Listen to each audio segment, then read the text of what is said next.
Today is Tuesday, February 1st, and it is an A. A great day to be a Bradley Maverick. Please stand for the Pledge of Allegiance.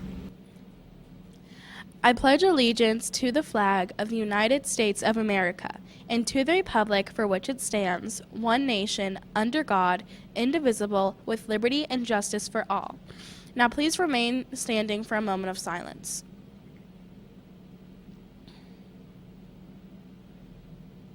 I'm Caitlin. And I'm Eliana.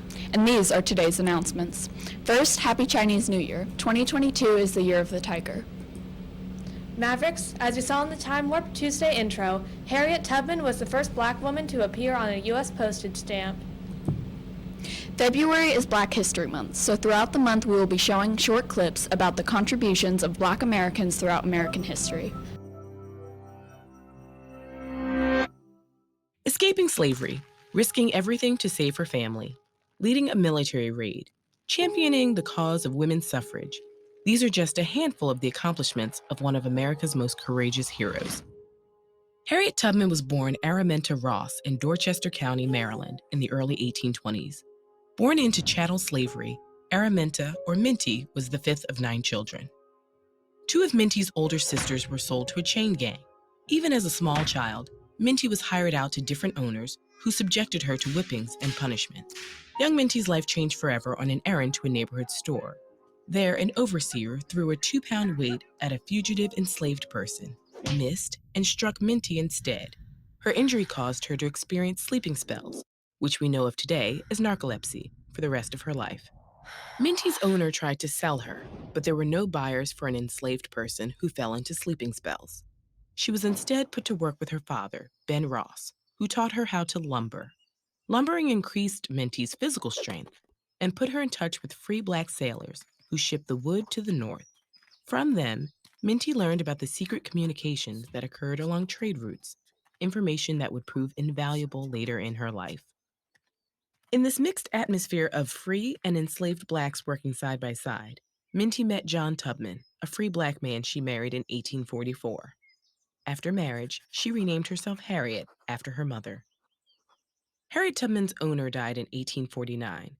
When his widow planned to sell off her enslaved human beings, Harriet feared she would be sold away from everyone she loved. She had heard of an underground railroad, a secret network of safe houses, boat captains, and wagon drivers willing to harbor fugitive enslaved people on their way north. So Tubman fled with 2 of her brothers, Ben and Harry. They eventually turned back, fearing they were lost. But in one of her sleeping spells, Harriet dreamed that she could fly like a bird. Looking down below, she saw the path to liberation, and in the autumn of 1849, she set out on her own, following the North Star to Pennsylvania and to freedom. Tubman returned to the South 13 times to free her niece, brothers, parents, and many others. She earned the nickname Black Moses and worked diligently with fellow abolitionists to help enslaved people escape, first to the North and later to Canada.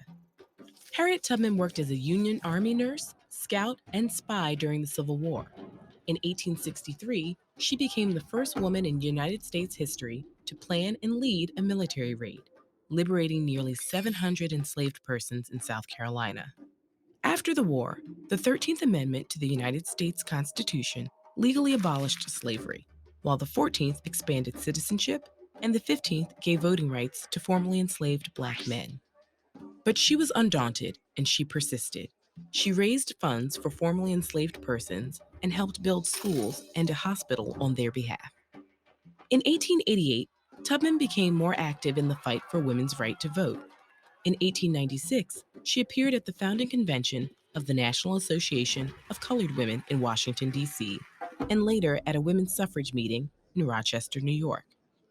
There she told the audience, "I was a conductor on the Underground Railroad, and I can say what many others cannot. I never ran my train off the track, and I never lost a passenger." As her fame grew, various friends and allies helped her in the fight to collect a veteran's pension for her service in the Union Army. In 1899, she was finally granted $20 a month. In a fitting twist of fate, the United States Treasury announced in 2016 that Tubman's image will appear on a redesigned $20 bill. Harriet Tubman died on March 10, 1913. Even on her deathbed at age 91, she kept the freedom of her people in mind. Her final words were, "I go away to prepare a place for you." If you're inspired by Harriet Tubman's life and work, we highly recommend the Pulitzer Prize-winning novel, The Underground Railroad. This wildly inventive and courageous book follows protagonist Cora through the trials and horrors of escaping slavery in the South. You can download an audio version of the book for free at audible.com/TEDEd. Mavericks, if you are interested in playing soccer, being on the track and field team, or playing baseball, you must register using the link provided in the athletics website. And you must sign up first using that link and then get your paperwork in by Friday. Do you know what else is happening Friday? Of course, the PBS kickback. I can't wait. Students, you will be calculating your GPAs this morning with Mrs. Corbett using Pear Deck.